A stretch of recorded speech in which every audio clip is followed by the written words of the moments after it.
Good morning everybody. Today సెషన్లో carbohydrates గురించి మాట్లాడతాను. కార్బోహైడ్రేట్లు అంటే ఏమిటి? కార్బోహైడ్రేట్లను పిండి పదార్థాలు అని పిలుస్తారు. ఏమని పిలుస్తారు? కార్బోహైడ్రేట్స్ని పిండి పదార్థాలు అని పిలుస్తారు. అదే కార్బోహైడ్రేట్స్కి మరొక పేరు వచ్చి ఏం చెప్తున్నాడు? సాకరైడ్లు అని పిలుస్తారు. ఏమని పిలుస్తారు? సాకరైడ్లు. కార్బోహైడ్రేట్ ఏమని పిలుస్తారన్నా? సాకరైడ్లు అని పిలుస్తారంట. ఓకే, కార్బోహైడ్రేట్స్ ఫస్ట్ ఏమని పిలుస్తారు? పిండి పదార్థాలని. మరొక పేరు సాకరైడ్లు అని పిలుస్తారు. ఇక్కడ డెఫినిషన్ చూస్తే ద్రవణ భ్రమణత కలిగిన పాలీహైడ్రాక్సీ ఆల్డిహైడ్స్ లేదా పాలీహైడ్రాక్సీ కీటోన్స్. ఇక్కడ ఏమన్నాడంటే పాలీహైడ్రాక్సీ ఆల్డిహైడ్ లేదా పాలీహైడ్రాక్సీ కీటోన్లు కలిగి ఉన్నటువంటి వాటిని ఏమంటాడంటే కార్బోహైడ్రేట్స్ అని పిలుస్తారంట. లేదా ఇప్పుడు ఏమంటాడు? జల విశ్లేషణలో అలాంటి పదార్థాల నుంచే కర్బన పదార్థాలు, అలాంటి పదార్థాలు ఇచ్చేటువంటి పాలీహైడ్రాక్సీ ఆల్డిహైడ్స్ లేదా పాలీహైడ్రాక్సీ కీటోన్లు ఇచ్చేటువంటి కర్బన పదార్థాలను ఏమన్నాడు? కార్బోహైడ్రేట్లు అని అన్నాడు. ఓకే, ద్రవణ భ్రమణత కలిగిన పాలీహైడ్రాక్సీ ఆల్డిహైడ్లు లేదా కీటోన్లు లేదా జల విశ్లేషణలో అలాంటి పదార్థాలను ఇచ్చే కర్బన పదార్థాలను కార్బోహైడ్రేట్లు అని అంటున్నాను. ఓకే, ఉదాహరణకు ఎగ్జాంపుల్ గ్లూకోజ్,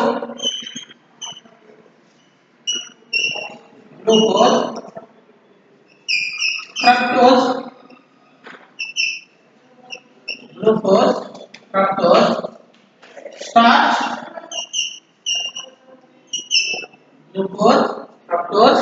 స్టార్చ్, ఇవన్నీ కార్బోహైడ్రేట్స్ కి ఉదాహరణగా తీసుకోవచ్చునంటే.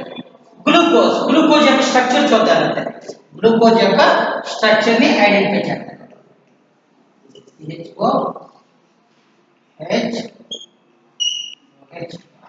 గ్లూకోజ్ యొక్క కెమికల్ ఫార్ములా వచ్చేటి C6H12O6 రకం.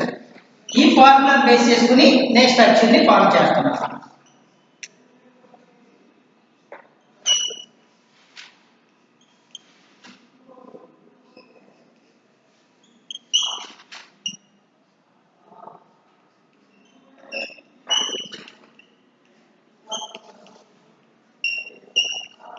CH2OH. ఇక్కడ ఎన్ని కార్బన్ ఆటమ్స్ ఉన్నాయి? 6 కార్బన్ ఆటమ్స్ ఉన్నాయి. C1, C2, C3, C4, C5, C6. 6 carbon atoms are arranged in linear shape. ఈ 6 కార్బన్ ఆటమ్స్ ఏ విధంగా అరేంజ్ చేయబడి ఉన్నాయి? ఏ విధంగా అమర్చబడి ఉన్నవి? రేఖీయంగా అమర్చబడి ఉన్నాయి అంటారు. ఎన్ని హైడ్రోజన్ ఆటమ్స్ ఉన్నాయి? 12 హైడ్రోజన్ ఆటమ్స్. 1, 2, 3, 4, 5, 6, 7, 8, 9, 10, 12. ఇక్కడ ఏమంటున్నాడు? ద్రవణ భ్రమణత కలిగినటువంటి పాలీహైడ్రాక్సీ ఆల్డిహైడ్స్. హైడ్రాక్సీ గ్రూప్స్ ఎక్కువ కలిగి ఉంటారు, ఆల్డిహైడ్ గ్రూప్స్ ఉండవన్నమాట. దిస్ ఇస్ ఆల్డిహైడ్ గ్రూప్ తల్లి, హైడ్రాక్సీ గ్రూప్స్. ద్రవణ భ్రమణత కలిగిన పాలీహైడ్రాక్సీ ఆల్డిహైడ్స్ లేదా పాలీహైడ్రాక్సీ కీటోన్లను కార్బోహైడ్రేట్లు అని అంటారు. దీనిని సింపుల్ గా కార్బన్ యొక్క హైడ్రేట్స్ ని కార్బోహైడ్రేట్లు అని అంటారు. ఈ కార్బోహైడ్రేట్లోని ఆక్సిజన్స్ ఎన్ని ఉన్నాయి? 6 ఆక్సిజన్ ఆటమ్స్ ఉన్నాయి. 1, 2, 3, 4, 5, 6. ఓకేనా? దిస్ ఇస్ గ్లూకోజ్ మాలిక్యూల్ రతండి. గ్లూకోజ్ మాలిక్యూల్ యొక్క స్ట్రక్చర్. ఓకే, నోట్ చేసుకోండి. కార్బోహైడ్రేట్లను 4 రకాలుగా వర్గీకరించారు.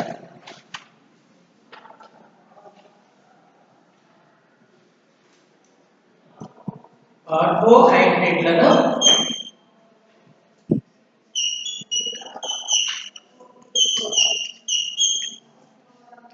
4 రకాలుగా వర్గీకరించారు.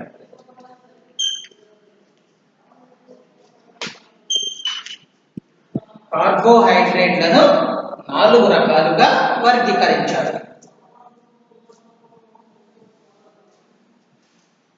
నోట్ చేసుకున్నారు కదా నాన్న? ఓకే, 4 రకాలుగా వర్గీకరించారు. మొదటిది రుచి ఆధారంగా వర్గీకరణ.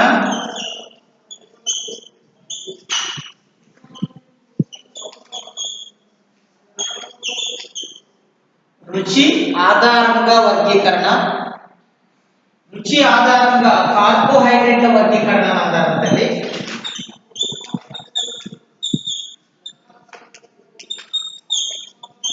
కార్బోహైడ్రేట్ల వర్గీకరణ.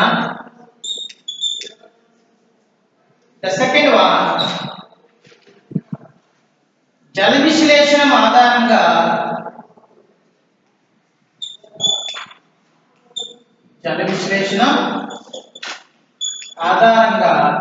కార్బోహైడ్రేట్ల వర్గీకరణ. కార్బోహైడ్రేట్ల వర్గీకరణ. మూడవది ప్రమేయ సమూహం ఆధారంగా వర్గీకరణ.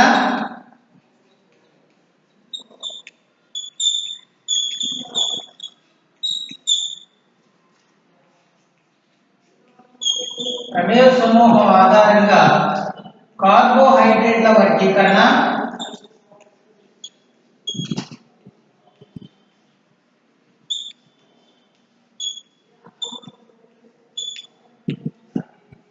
ఓకేనా? ద నెక్స్ట్ ఫోర్త్ వన్, నాలుగవది క్షయీకరణం ఆధారంగా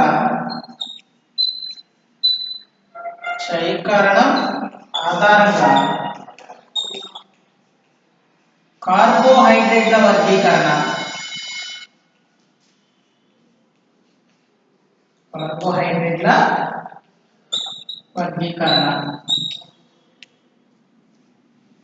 ఓకే, కార్బోహైడ్రేట్లను ఎన్ని రకాలుగా వర్గీకరించారు?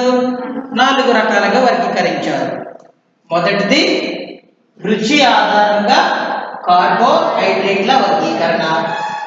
రెండవది జల విశ్లేషణం ఆధారంగా కార్బోహైడ్రేట్ల వర్గీకరణ. మూడవది ప్రమేయ సమూహం ఆధారంగా కార్బోహైడ్రేట్ల వర్గీకరణ. నాలుగవది క్షయీకరణం ఆధారంగా కార్బోహైడ్రేట్ల వర్గీకరణ. క్షయీకరణం ఆధారంగా కార్బోహైడ్రేట్ల వర్గీకరణ. ఓకేనా? మొదటిది గురించి మాట్లాడాలి. నోట్ చేసుకున్నారు కదా? మొదటిది రుచి ఆధారంగా కార్బోహైడ్రేట్ల వర్గీకరణ. రుచి ఆధారంగా కార్బోహైడ్రేట్ల వర్గీకరణ. దీనిని 2 రకాలుగా వర్గీకరించారు.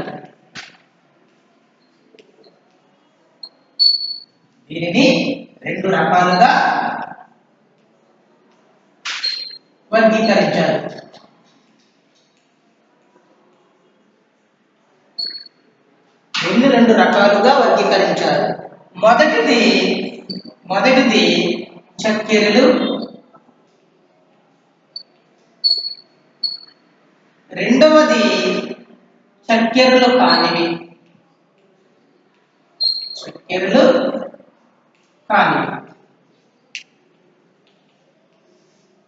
మొదటిది వచ్చేంటానా చక్కెరలు, రెండవది చక్కెరలు కానివి. రుచి ఆధారముగా కార్బోహైడ్రేట్లను 2 రకాలుగా వర్గీకరించారు. ఒకటి చక్కెరలు, ఓకే, రుచికి తీయగా ఉండే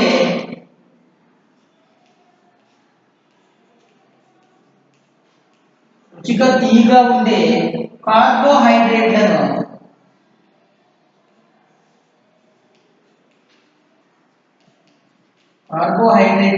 చక్కెరలు అని అంటారు.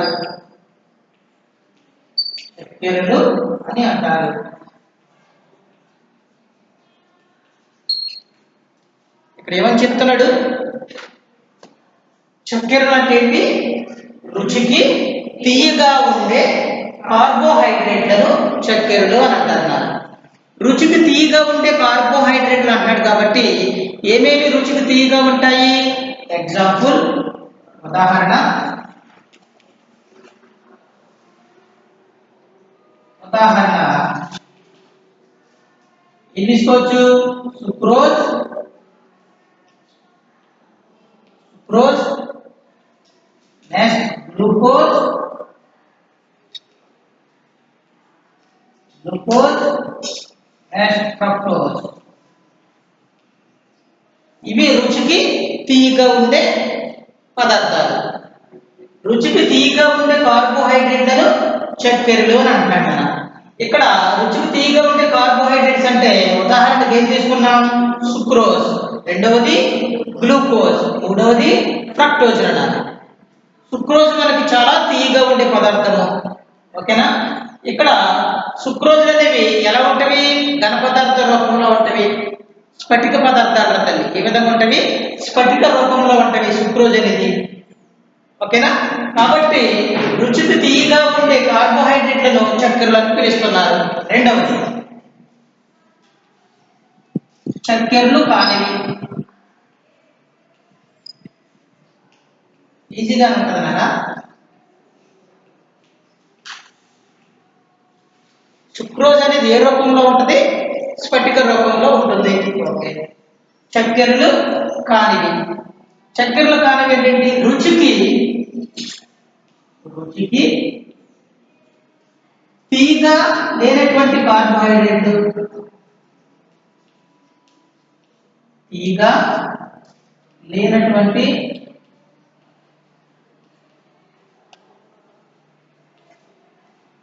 రుచికి తీగా లేనటువంటి కార్బోహైడ్రేట్లను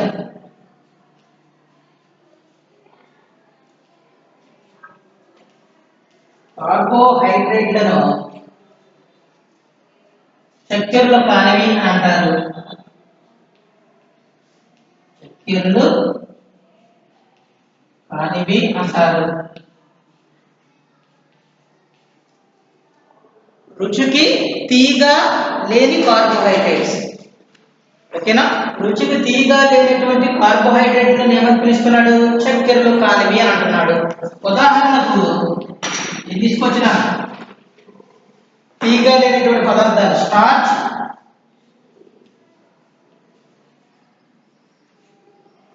స్టార్చ్ అనేది గోధుమలలోను మరియు బియ్యంలోను స్టార్చ్ అనేది లభిస్తుంది తల్లి.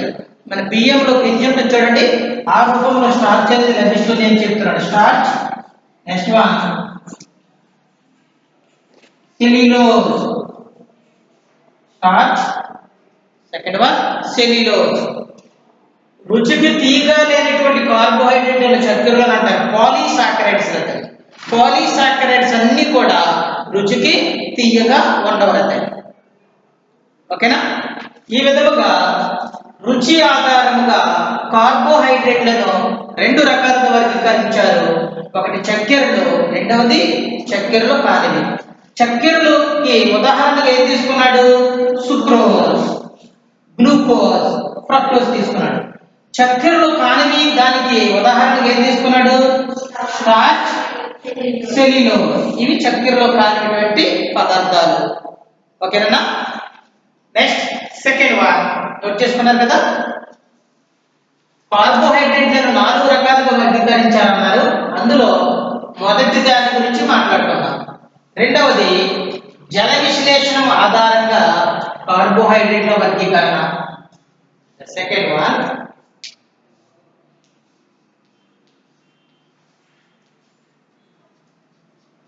జల విశ్లేషణం ఆధారంగా కార్బోహైడ్రేట్ల వర్గీకరణ.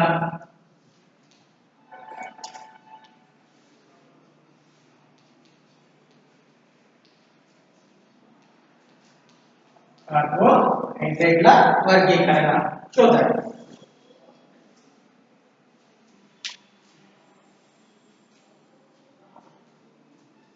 జల విశ్లేషణ ఆధారంగా కార్బోహైడ్రేట్ల వర్గీకరణ. దీనిని 3 రకాలుగా విభజించారు. దీన్ని ఎన్ని రకాలుగా విభజించారు? 3 రకాలుగా విభజించారు.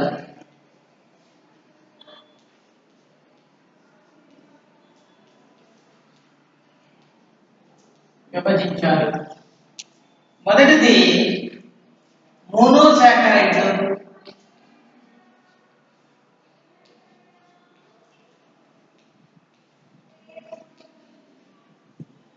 రెండవది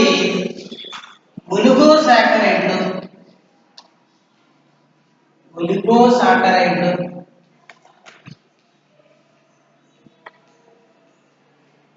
మూడవది పాలీసాకరైడ్లు.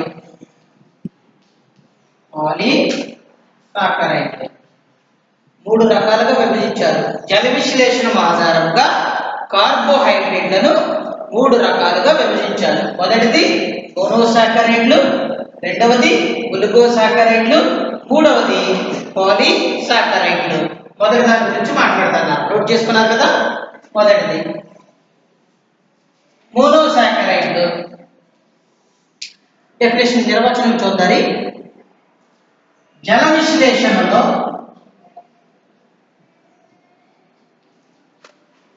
జల విశ్లేషణలో విచ్ఛిన్నం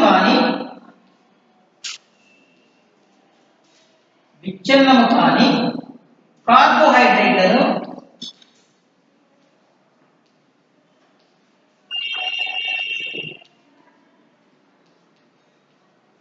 కార్బోహైడ్రేట్లను మోనోసాకరైడ్లు అని అంటారు.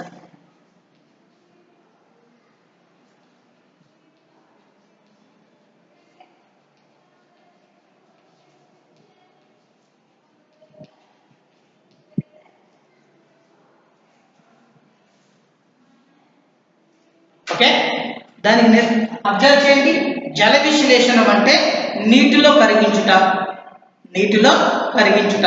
ఇప్పుడు కార్బోహైడ్రేట్స్ తీసుకున్నాను. కార్బోహైడ్రేట్స్ ని నీటిలో కరిగించామనుకో, ఆ తర్వాత చిన్నటువంటి సరళ అణువులుగా ఏర్పరచలేము. చూడండి తల్లి, ఫస్ట్ కార్బోహైడ్రేట్స్ ఏ రూపంలో ఉంటుంది? సంక్లిష్ట పదార్థ రూపంలో ఉంటుంది. ఓకేనా? ఆ తర్వాత నీటిలో కరిగిపోయింది అనుకో, కార్బోహైడ్రేట్స్ కనబడుతుందా? కనబడతారు తల్లి. అదే జల విశ్లేషణలో విచ్ఛిన్నం కాని నీటిలో కరిగించిన తర్వాత చిన్న సరళ అణువులను ఏర్పరచలేనటువంటి కార్బోహైడ్రేట్స్ మోనోసాకరైడ్లు అని అంటారు. చెప్పింది క్లారిటీ వచ్చిందిరా తల్లి?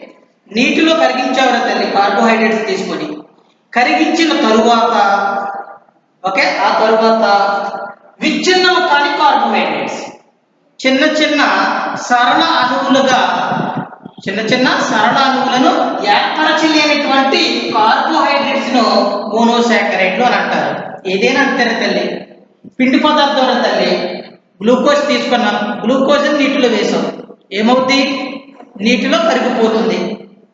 కరిగిపోయిన తర్వాత ఆ వాటర్లో ఉన్నటువంటి కార్బోహైడ్రేట్స్ చిన్న సరళ అణువులుగా విభజించబడుతుందా?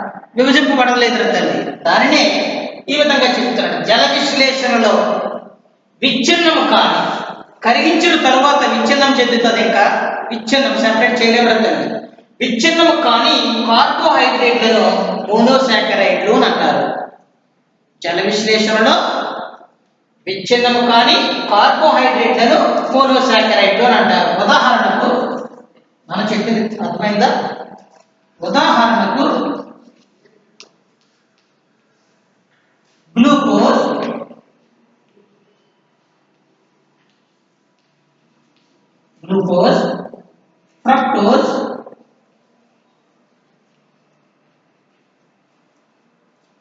Fructose, ribose. ఈ మూడు పదార్థాలను ఏదైనా ఒక పదార్థము నీటిలో కరిగించిన తరువాత, నీటిలో విచ్ఛిన్నం చెందిన తరువాత చిన్నటువంటి సరళాణువులుగా ఏర్పరచలేము. అటువంటి వాటి కార్బోహైడ్రేట్స్ ని ఏమన్నాడంటే మోనోసాకరైడ్లు అని చెప్తున్నాడు. ఓకే, ద నెక్స్ట్ వన్ మోనోసాకరైడ్లు. నెక్స్ట్ రెండవది ఏంటన్నా? రెండవది వచ్చి ఒలిగోసాకరైడ్లు.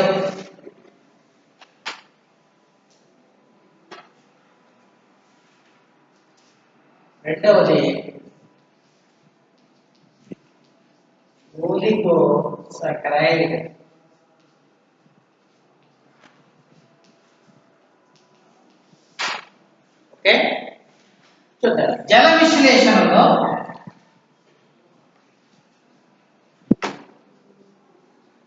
జల విశ్లేషణలో 2 నుండి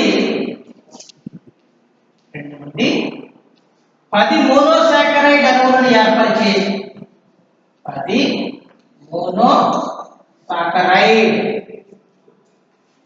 2 నుండి 10 మోనోసాకరైడ్ యూనిట్లను ఏర్పరిచే కార్బోహైడ్రేట్లను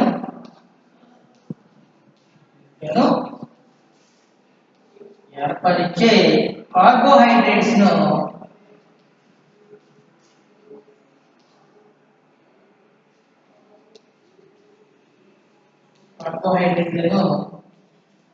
ఒలిగోసాకరైడ్లు అంటారు.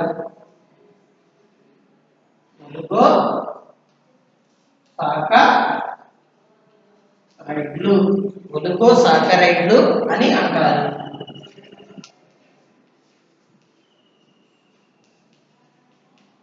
డియర్ స్టూడెంట్స్, క్లారిటీగా గమనించండి. ఇక్కడ జల విశ్లేషణ చెందిస్తున్న ఒక పదార్థాన్ని ఒలిగోసాకరైడ్స్ అంటే ఆ జల విశ్లేషణలో ఎన్ని మోనోసాకరైడ్ యూనిట్లు ఏర్పడతాయంట? 2 నుండి ఏర్పడతాయంట, అంతకంటే ఎక్కువ ఏర్పడతాయి. 2 నుండి 10 మోనోసాకరైడ్ అణువులను ఏర్పరిచే కార్బోహైడ్రేట్స్. మోనోసాకరైడ్లు అంటే ఏమేమి ఉన్నవి? గ్లూకోజ్, ఫ్రక్టోజ్, రైబోజ్, ఇవన్నీ కూడా మోనోసాకరైడ్ యూనిట్లు రాదండి. ఓకేనా? ఈ జల విశ్లేషణ ఆధారంగా మనము ఒలిగోసాకరైడ్స్ గురించి మాట్లాడుతున్నాం. ఇక్కడ చూడండి, ఇక్కడ ఒలిగోసాకరైడ్లని 3 రకాలుగా విభజించారు. వీటిని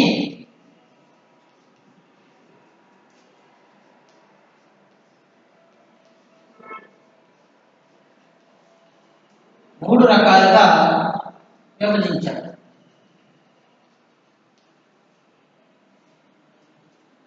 మొదటిది డైసాకరైడ్,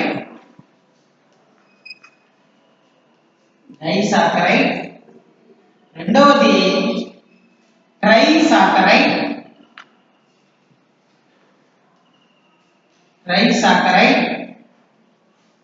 మూడవది టెట్రాసాకరైడ్.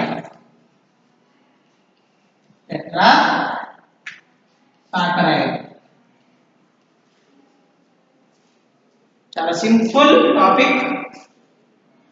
Disaccharide, trisaccharide, tetrasaccharide. ఒలిగోసాకరైడ్ ఎన్ని విధాలుగా విభజించారు? 3 విధాలుగా విభజించారు. అది డైసాకరైడ్లు, ట్రైసాకరైడ్లు, టెట్రాసాకరైడ్లు. ఓకే, చూద్దాం. మొదటిది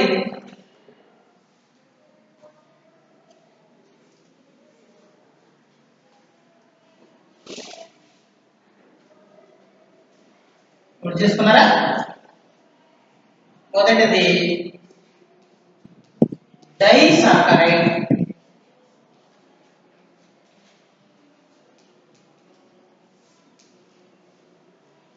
డై అంటే 2 కాబట్టి చూద్దాం. జల విశ్లేషణలో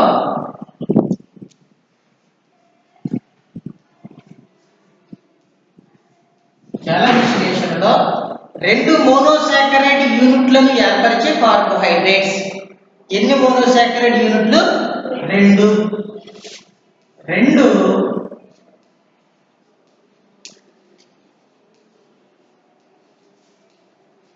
రెండు మోనోసాకరైడ్ యూనిట్లను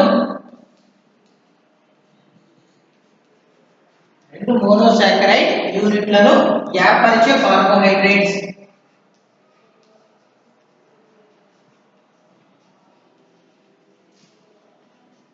ఏర్పరిచే కార్బోహైడ్రేట్స్ ను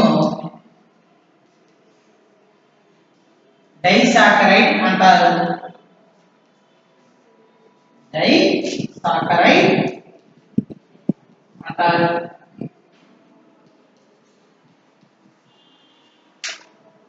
ఎన్ని మోనోసాకరైడ్ యూనిట్స్? ఒలిగోసాకరైడ్లలో ఇది ఒక క్లాసిఫై విధానం అవుతుంది. ఇక్కడ ఒలిగోసాకరైడ్స్ తీసుకున్న ఒలిగోసాకరైడ్లు అంటే ఏంటి? జల విశ్లేషణలో 2 నుండి 10 మోనోసాకరైడ్ యూనిట్లను ఏర్పరిచే కార్బోహైడ్రేట్స్ అంటే అందులో 2 నుండి స్టార్ట్ అవుతుందని చెప్తున్నాడు కాబట్టి అందులో మొదటిది డైసాకరైడ్ తీసుకున్నాను. జల విశ్లేషణ ఎన్ని మోనోసాకరైడ్ యూనిట్లు ఏర్పడతాయంట? 2 మోనోసాకరైడ్ యూనిట్లను ఏర్పరిచే కార్బోహైడ్రేట్స్ అంట. ఓకే, చూద్దాం. Example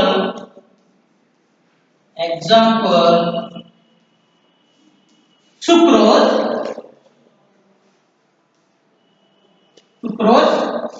maltose, lactose.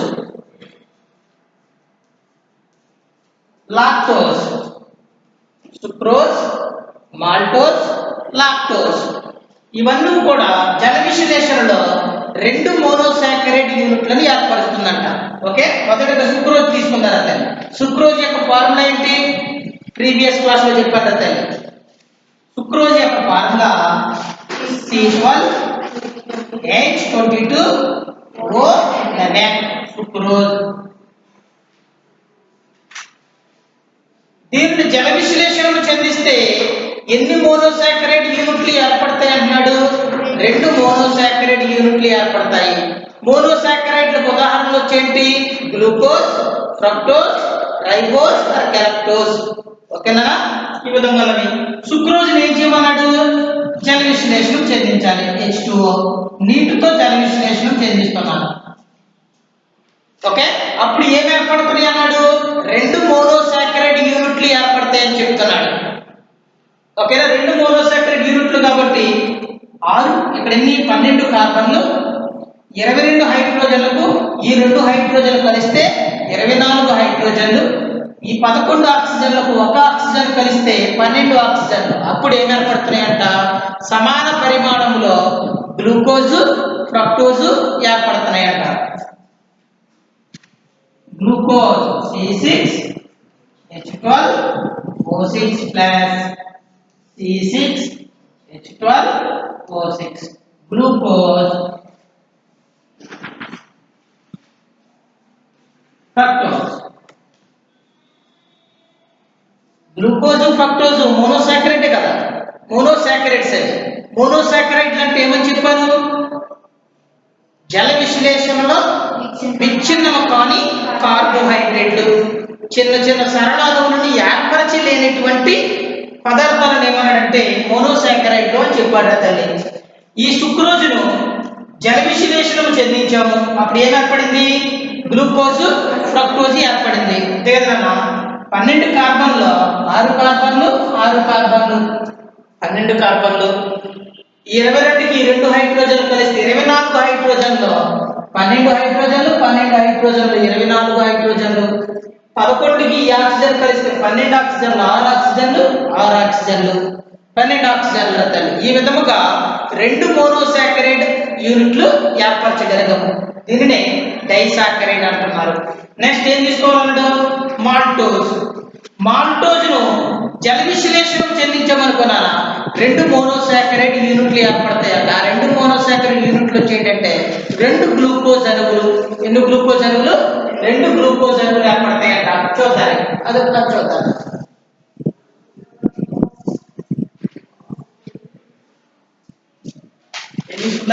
Maltose formula కూడా ఇదేనా? C12H22O11. లాక్టోజ్ కూడా ఫార్ములా C12H22O11. మాల్టోజ్ని జల విశ్లేషణం చెందిస్తే ఏం ఏర్పడతాయి? 2 గ్లూకోజ్ యూనిట్లు ఏర్పడతాయి. 2 గ్లూకోజ్ అణువులు ఏర్పడతాయి. ఓకేనా? 2 గ్లూకోజ్ అణువులు ఏర్పడతాయి కదా, ఇలాంటివి C6H12O6 2 ఏర్పడతాయి. ఓకే, నెక్స్ట్ లాక్టోజ్ తీసుకున్నాడు. లాక్టోజ్ను జల విశ్లేషణం చెందిస్తే లాక్టోజ్ యొక్క ఫార్ములా C12H22O11. H2O వేసామనుకోవాలి, ఏమేర్పడతాయి అంట? గ్లూకోజ్ ఏర్పడుతుందంట. ఏమేర్పడుతుంది? గ్లూకోజ్. రెండవది గ్యాలక్టోజ్.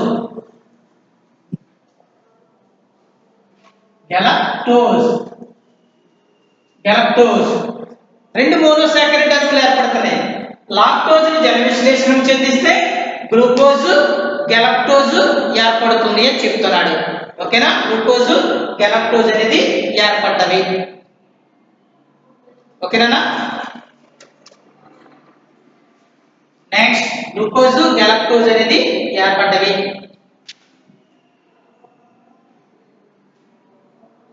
గ్లూకోజ్ గెలక్టోజ్ అనేది ఏర్పడ్డవి నాన్న. రాసుకున్నారు కదా. రెండవది చూద్దాం, ఇది నోట్ చేశారు కదా. ఓకే,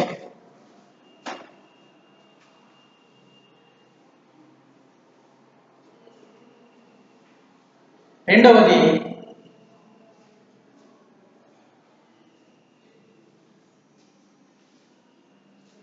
ట్రైసాకరైడ్.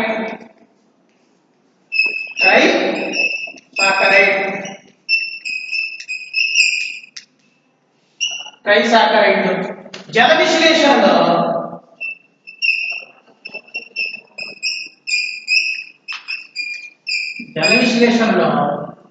మూడు మోనోసాకరైడ్ యూనిట్లను ఏర్పరిచే ఎన్ని? 3 మోనోసాకరైడ్. 3 మోనోసాకరైడ్ యూనిట్లను ఏర్పరిచే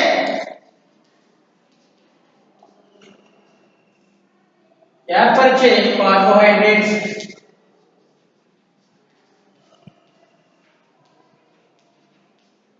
కార్బోహైడ్రేట్లను ట్రైసాకరైడ్ అంటారు. ట్రైసాకరైడ్ అంటారు.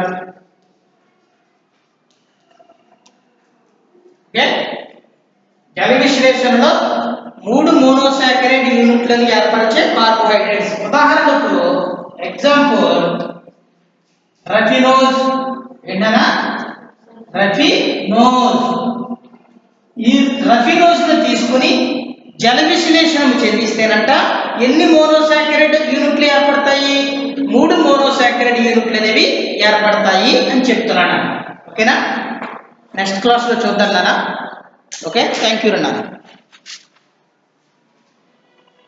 నెక్స్ట్ క్లాస్ లో చూద్దాం.